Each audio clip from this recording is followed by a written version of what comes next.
Aujourd'hui, je me lance dans un sujet très risqué. Je vais vous parler des fleurs. Non, partez pas tout de suite, s'il vous plaît! C'est risqué parce que je le sais que c'est pas tout le monde qui partage ma passion pour les fleurs. Mais j'avoue qu'avant d'aller vivre au Japon, moi non plus, j'étais pas particulièrement une fan de ces petites plantes qui poussent, qui sont très jolies. Mais en vivant 1 an à Kyoto, en voyant à quel point les Japonais les aiment, je me suis mis moi aussi à les regarder plus attentivement. Parce que quand on comprend pourquoi les Japonais aiment autant les fleurs, ça nous donne une bonne clé de la culture japonaise. Et ça, je sais que vous en êtes des passionnés. Au Japon, c'est très connu que les Japonais aiment se réunir sous les cerisiers en fleurs. C'est d'ailleurs une date qui est très populaire auprès des touristes. On veut aller au Japon vers la fin mars, début avril. C'est-à-dire qu'on s'accorde avec la floraison des cerisiers. Pourquoi? Il faut dire que les cerisiers en fleurs, on en a planté partout. Donc, il y a plusieurs types de cerisiers en fleurs aussi. Il n'y a pas que celui-là qu'on voit dans les dessins animés. Hein. Vous avez le cerisier en fleurs aussi qui est pleureur, donc il va y avoir des fleurs plus tardives légèrement. Vous avez le cerisier en fleurs avec des fleurs doubles, triples. Donc, si vous manquez la floraison des cerisiers en fleurs, le Yoshino, vous allez avoir les autres cerisiers par la suite. On a le réchauffement climatique aussi au Japon, donc ça vient un petit peu reculer la saison à chaque fois. Donc, je vous dirais fin mars, début avril à Kyoto. Mais encore une fois, là, je vous parle de la région de Kyoto. Parce que chaque région a ses particularités. Et c'est tellement compliqué que lorsque vous regardez la météo au Japon, vous avez bien sûr une carte du pays avec des petits soleils, des petits nuages, de la pluie. Et ensuite, on change la carte pour mettre des petits arbres et plus ou moins de roses dans l'arbre. Selon quel moment, quelle date arrivera enfin la pleine floraison pour aller faire au Hanami. Au Hanami, ça veut dire la contemplation des fleurs. Donc, ce moment, on se réunit avec nos amis, pas juste une fois, on essaie de faire au Hanami toute la semaine que dure la pleine floraison. Donc, la pleine floraison ne dure qu'une semaine et elle peut être écourtée très rapidement par une journée très venteuse ou encore de la pluie. Donc, une journée suffit pour que les pétales tombent au sol et qu'il n'y en ait plus. Donc, voyez-vous, c'est un moment très court, difficile à cerner et c'est un moment qui est très important pour tous les Japonais. Pourquoi donc c'est si important? Je pense que je viens de vous en donner une clé parce qu'il ne dure qu'une semaine. Et là, il nous ramène à la philosophie de l'éphémère, le mono no awai, qui veut dire un peu cette idée que les choses ne durent qu'un temps très court, et donc il faut apprécier cette vie au moment de sa beauté, parce que peut-être qu'il n'y en aura plus après. Moi, j'ai vu des Japonais très rapides, là, habillés dans leur habit de salaryman, là, qui s'en vont travailler en complet, cravate, cellulaire dans la poche, etc., très pressés à Tokyo, et qui tout à coup s'arrêtent, sortent leur cellulaire et prennent en photo une tulipe en fleurs sur le bord du chemin. C'est lié, ça aussi, à cette philosophie de l'éphémère. C'est-à-dire que le monsieur aurait très bien pu prendre la tulipe en revenant du travail le soir. Mais il sait très bien que peut-être que la tulipe ne sera plus aussi jolie le soir. Peut-être qu'elle va être fanée, peut-être que quelqu'un va l'avoir accrochée.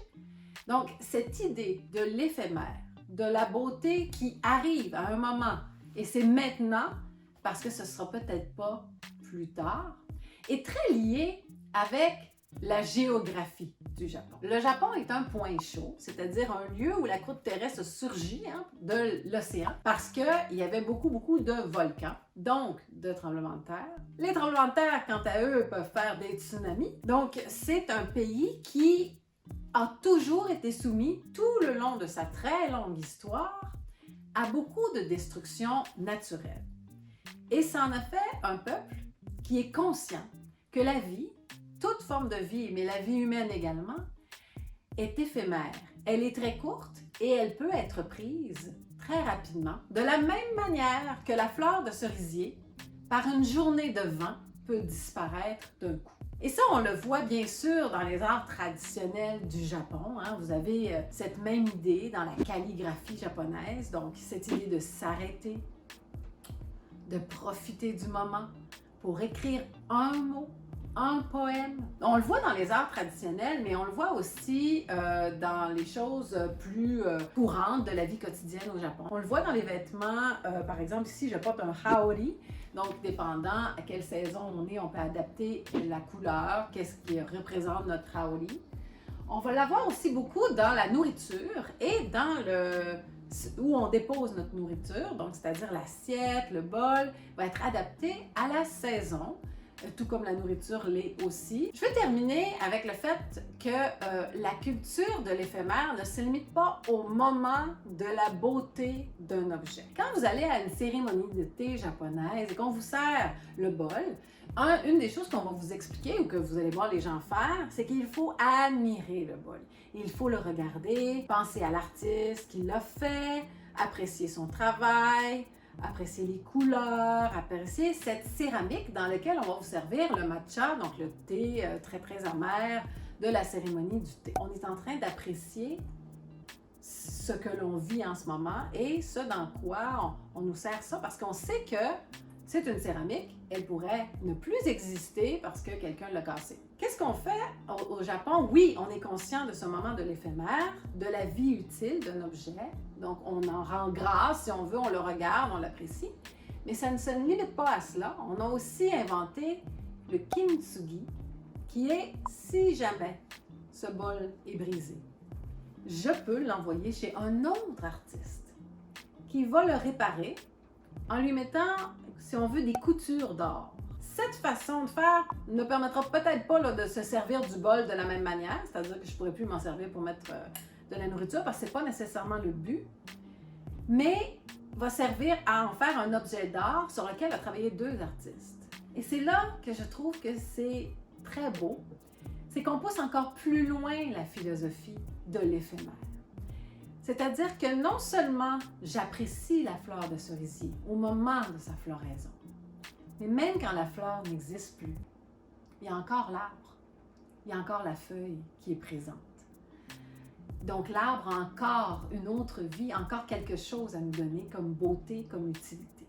Et je pense que pour nous, êtres humains, se rappeler que notre vie est éphémère n'est pas nécessairement très agréable, mais savoir que notre vie peut avoir un sens même après le premier sens, c'est-à-dire la vie qu'on a vécue, c'est quelque chose qui est très riche.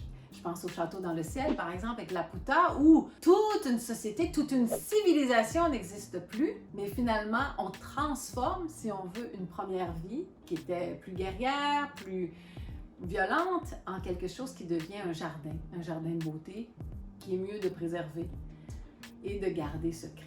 Je pense qu'après cette chronique, vous ne regarderez plus vos mangas et vos dessins animés de la même manière. En tout cas, c'était un petit peu le but que j'avais pour vous aujourd'hui. J'espère que ça vous a plu et que maintenant, vous ne regarderez plus les fleurs de la même manière non plus.